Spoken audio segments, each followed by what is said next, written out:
Atrocity ॲक्टमध्ये चौकशी केल्याशिवाय अटक होणार नाही अशी एक बदल झाल्याची अफवा आणि खोटी माहिती खुद्द सामाजिक न्याय मंत्री संजय शिरसाट यांनी दिलेली आहे। मुळात 2025-26ला कोणताही ॲट्रॉसिटी ॲक्टमध्ये बदल झालेला नाही। संजय शिरसाट यांनी अज्ञानातून केलेलं हे स्टेटमेंट आहे, याचा ऑल इंडिया पॅंथर सेना निषेध करत आहे। दुर्दैव आहे की अनुसूचित जातीचे असलेले संजय शिरसाटच सामाजिक न्यायाची भाषा सोडून सामाजिक अन्यायाची भाषा करायला लागले। त्यामुळे त्यांच्या या विधानाचा परिणाम म्हणजे दलित आणि आदिवासी घटकांवरती अन्याय अत्याचार मोठ्या प्रमाणात वाढण्याची शक्यता आहे।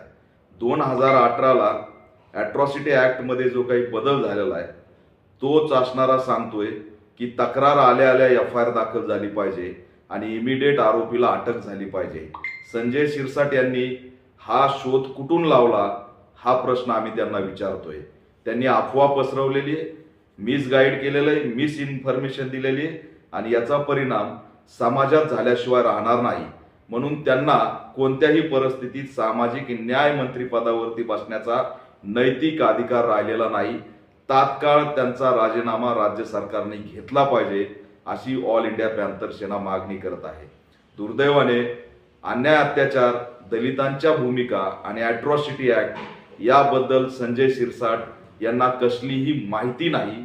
ते अफवा पसरवत आहेत, हेच असणारं सत्य आहे आणि त्याच्यामुळे त्यांचा सामाजिक न्याय मंत्री पदाचा राजीनामा घ्यावा अशी ऑल इंडिया पॅंथर सेना मागणी करत आहे।